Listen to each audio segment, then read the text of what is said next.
Hello friends, आज मैं आपको डाकू अंगुलीमाल और महात्मा गौतम बुद्ध की कहानी सुना रही हूँ। बहुत पुरानी बात है। मगध राज्य में एक सोनापुर नाम का गांव था। उस गांव के लोग शाम होते ही अपने घरों में आ जाते थे और सुबह होने से पहले कोई भी घर के बाहर कदम भी नहीं रखता था। इसका कारण डाकू अंगुलीमाल था। डाकू अंगुलीमाल मगध के जंगलों की गुफा में रहता था। वह लोगों को लूटता था और जान से भी मार देता था। लोगों को डराने के लिए वो जिसे भी मारता उसकी एक उंगली काट लेता और उन उंगलियों की माला बनाकर पहनता। इसीलिए उसका नाम अंगुलीमाल पड़ा।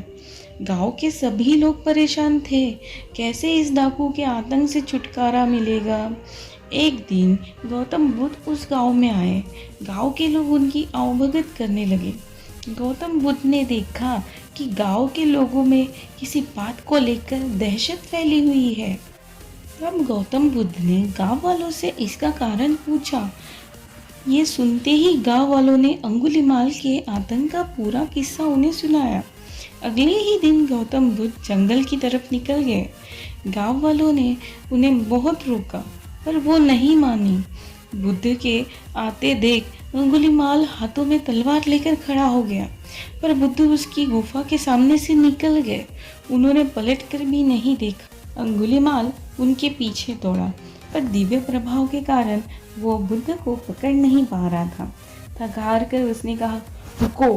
बुद्ध रुक गए और मुस्कुराकर बोले, मैं तो कब का रुक गया, पर तुम ये कब हिंसा रोकोगे। अंगुलीमाल ने कहा, सन्यासी, तुम्हें मुझसे डर नहीं लगता। सारा मगध मुझसे डरता है।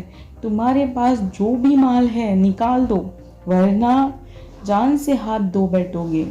मैं इस राज्य का सबसे शक्तिशाली व्यक्ति हूँ। बुद्ध जरा भी नहीं घबराए और बोले, मैं ये कैसे मान लूँ कि तुम ही इस राज्य के सबसे शक्तिशाली व्यक्ति हो। तुम्हें ये साबित करके दिखाना होगा। अंगुलीमाल बोला, बताओ कैसे साबित करना होगा। बुद्ध ने कहा, तुम उस पेड़ से 10 पत्तियां तोड़कर लाओ। अंगुलीमाल ने कहा, बस इतनी सी बात, मैं तो पूरा पेड़ उखाड़ सकता हूँ। अंगुलीमाल ने 10 पत्तियां तोड़कर ला दी।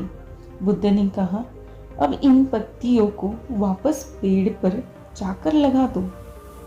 अंगुलीमाल ने हैरान होकर कहा, टूटे हुए पत्ते कहीं वापस लगते हैं क्या। तो बुद्ध बोले, जब तुम इतनी छोटी सी चीज को वापस नहीं जोड़ सकते तो तुम सबसे शक्तिशाली कैसे हुए। यदि तुम किसी चीज को जोड़ नहीं सकते तो कम से कम उसे तोड़ो मत। यदि किसी का जीवन नहीं दे सकते हो तो उसे मृत्यु देने का भी तुम्हें कोई अधिकार नहीं है।